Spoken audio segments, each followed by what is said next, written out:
Okay, so this is about the, theory tricks. Basically 1 6 2 5s or 3 6 2 5s.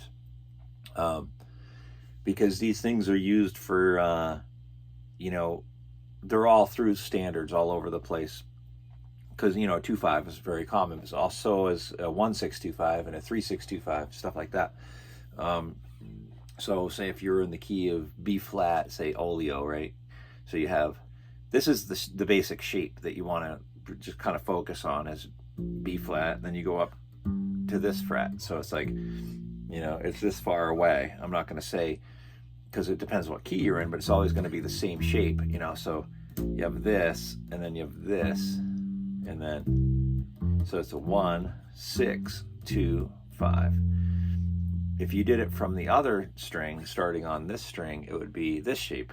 It's a lot tighter, really easy to see it. So that's basically it, So you just kind of, that's a 1 6 2 5. Then there's also 3 6 2 5s, which are, say if in the key of B flat, you're going to go 3 6 2 5 1. So it's basically a 2 5 1, but you're going over and doing this one. It looks like another. People usually say it's another 2 5, but technically it's really a 3 6. And a 6 is a minor 7 chord. But a lot of the times they put a dominant 7 as a substitute chord. It's not really any different. It's just, they're just putting a dominant 7 there instead. They just like that sound better. And then if you did it here, 3 6 2 5 1, that's what it would be here. So all of those, any bass player or guitar player should memorize the pattern of that, from each string, from the low E string or from the A string. And pretty much, that's a good theory trick that you could use on anything. So if you look on page 180, How High the Moon, at the end of it, they just, he just writes it into the song, because he's going B minor, B flat, A minor, D, G. What he's really doing is it's really a substitute of B minor, E minor 7, A minor, C. That's a 3 6 2 5, but he's going 3 sub.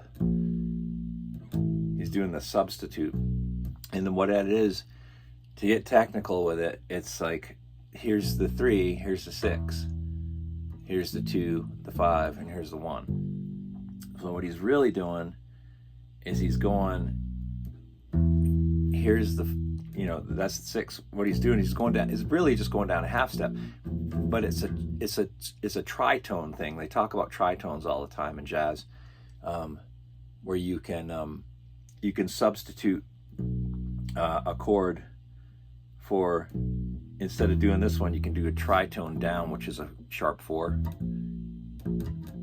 and use that root instead. But really what it ends up being is it's just like a half step down, and then you end up on the 2. That's kind of what it is, really. So to get more into sub 5s, what you would do, say on Autumn Leaves, and also on this stuff, I'm not throwing in any any bass lines right now. I'm just showing you what the actual root notes are. But on Autumn Leaves, you have A minor,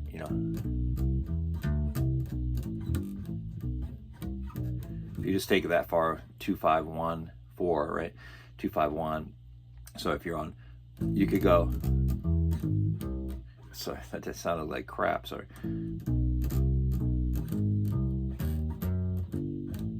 So I'm trying to figure out a good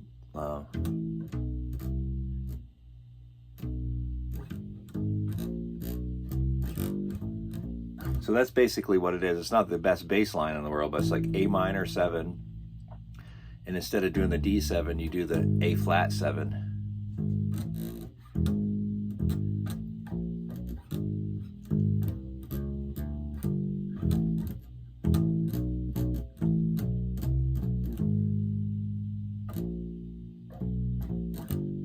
You could do something like that. So it's basically, the root is going A minor instead of D, you're going to A flat. That's the sub 5, because you're substituting the D7 for the A flat 7 is what it is. And you can do that on any 2 5 1. It has to be a 1. You can't just do a 2 5. It doesn't usually work because you have to resolve it. But like on How High the Moon, you know, if I was going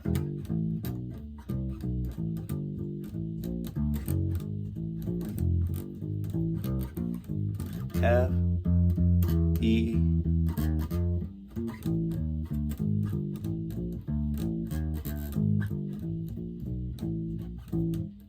and then they put a sub 5 in, like they did at the end. See, they go.